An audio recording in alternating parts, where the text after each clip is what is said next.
Moin, mein Name ist Alex, schön, dass du eingeschaltet hast. In diesem Video soll es um das Thema Frequenztrennung gehen.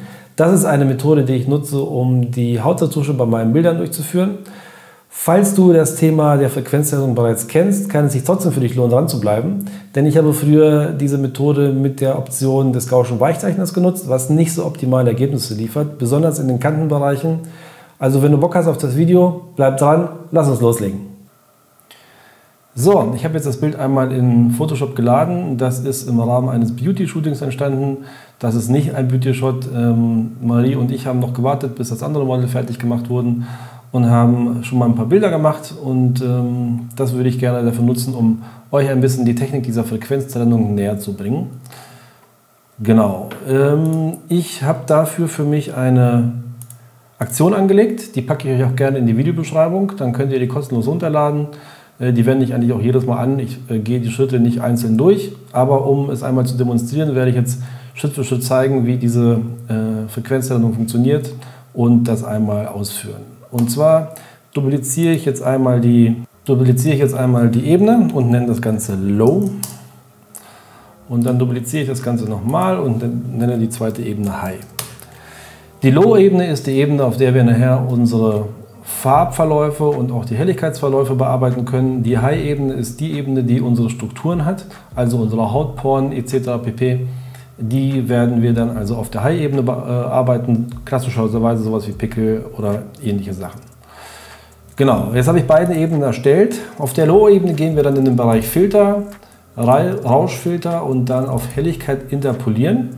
Und da wählen wir auf einem Bereich, wo wir Haut erwarten, einen Wert aus, wo keine Struktur mehr zu sehen ist. Meistens liegt der bei so Porträtshots zwischen 8 und 10. Ich nehme hier einfach mal 9. Wir sehen hier, wir haben keine Struktur mehr und drücken einmal auf OK. Dann wählen wir die High-Ebene aus, gehen auf Bild und Bildberechnung. Und da wählen wir als Ebene die Low-Ebene aus. Das ist nämlich der Bereich, gegen den jetzt eben die Strukturen rausgezogen werden, klicken einmal auf den Button Umkehren und gehen hier in den Modus Addieren. Und wir sehen schon, wir haben hier so ein paar Strukturen, so ganz leichte Verläufe. Das ist eben der Bereich, in dem wir unsere Hautstruktur bearbeiten.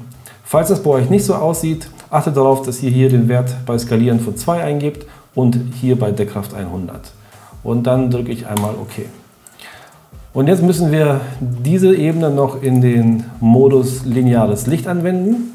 Und wenn wir beide Ebenen einmal in einer Gruppe tun, das mache ich eigentlich jedes Mal, dann sehen wir, dass das Bild sich vorher und nachher noch nicht verändert hat.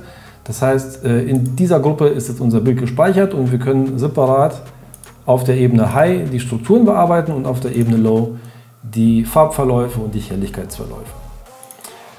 So, bei der Struktur gehe ich folgendermaßen vor. Ich nutze hier den Kopierstempel. Wichtig ist dabei, dass die Härte auf 100% eingestellt ist oder 99%, also so weit wie möglich. Und bei Aufnehmen der Ebene soll er nur die aktuelle Ebene aufnehmen, nicht die Ebenen darunter.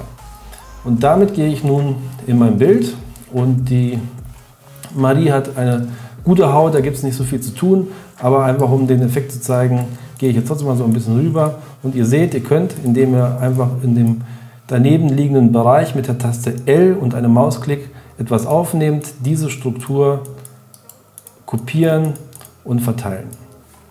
Achtet darauf, dass ihr die Struktur, die ihr nehmt, aus umliegenden Bereichen nehmt, weil ich demonstriere das einmal falsch. Wenn ihr sozusagen hier aus diesem Bereich die Struktur nehmt und in einen anderen reinarbeitet, dann seht ihr schon, das passt da nicht rein, das ist nicht homogen.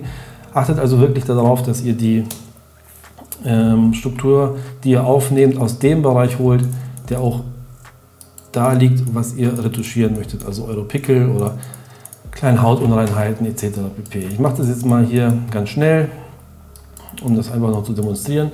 Und ihr seht, ihr könnt wunderbar die Struktur bearbeiten, ohne dass gleichzeitig die Farbe mit angefasst wird und habt so die Möglichkeit, sehr detailreich und sehr gut in der Haut damit zu arbeiten.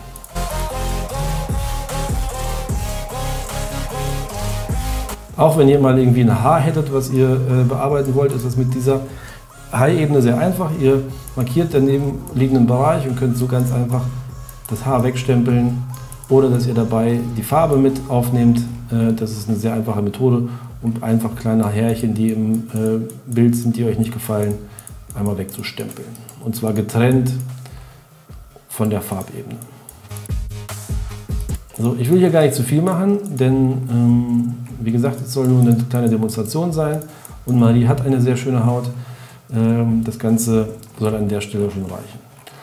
Jetzt gehen wir auf die Low-Ebene, das heißt, wir versuchen jetzt eine gewisse Homogenität in dem ganzen Bild herzustellen, indem wir so harte Helligkeitsverläufe, der ganze Glanz, der hier zum Beispiel in dem Bereich jetzt etwas abmildern wollen. Wir wollen die Kanten ein bisschen weicher gestalten.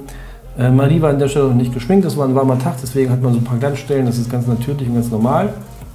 Und das machen wir jetzt einmal mit dem Mischpinsel. Den bekommt ihr, wenn ihr mit der linken Maustaste auf den Pinsel drückt und dann auf den Bereich Mischpinsel geht. Und hier wählt ihr eine weiche Pinselspitze und wählt einmal hier feucht dick auftragen. Dann könnt ihr mit dem Mischpinsel, ich zeige es einmal, wenn ihr hier über die Ebene geht, dann fängt so langsam an, das Ganze etwas weicher und smoother zu werden. Und ich mache hier mal so ein Vorher-Nachher. Das versuche ich sowieso immer zu machen, um so einen kleinen Eindruck zu verschaffen, was mache ich da eigentlich gerade. Und dann könnt ihr sehen, könnt ihr besonders an diesen Kanten die Übergänge wesentlich weicher gestalten. Passt auf, wie gesagt, dass ihr hier bei feuchtig auftragen seid. Wenn diese Werte zum Beispiel zu hoch eingestellt sind, dann passiert Folgendes. Ihr wischt so richtig böse über das Bild, die Farbverläufe sind viel zu hart. Ihr könnt euch das wie so ein Pinsel vorstellen, der alles verwischt. Das heißt, wir machen hier wieder einmal alles rückgängig und gehen hier nochmal auf feuchtig auftragen. Selbst wenn jetzt sowas passieren würde, was natürlich nicht sein soll, dass ihr irgendwie auf den falschen Bereich, über den falschen Bereich geht, dann ist das Ganze nicht ganz so hart. Versucht aber wirklich hier so ein bisschen in den Konturen zu bleiben, wo so ein bisschen wo wir harte Verläufe haben im Gesicht zwischen hell und dunkel und das Ganze einfach so ein bisschen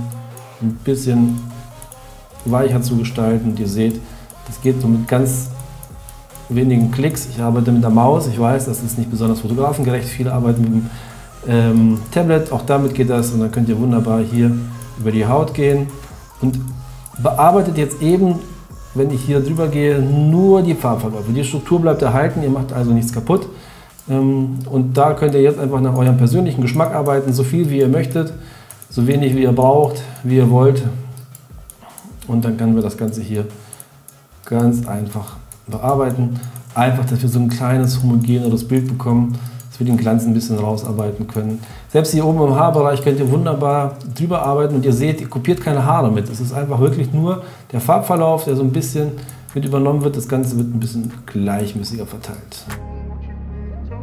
So, normalerweise will ich jetzt auch gar nicht so viel machen. Das ist ein ganz normales Porträt. Ich brauche gar nicht so viel Bearbeitung in so einem Bild. Bei einem Beauty-Bild würde ich da wesentlich offensiver rangehen. Einfach weil Beauty von der Art auch wesentlich künstlerischer ist.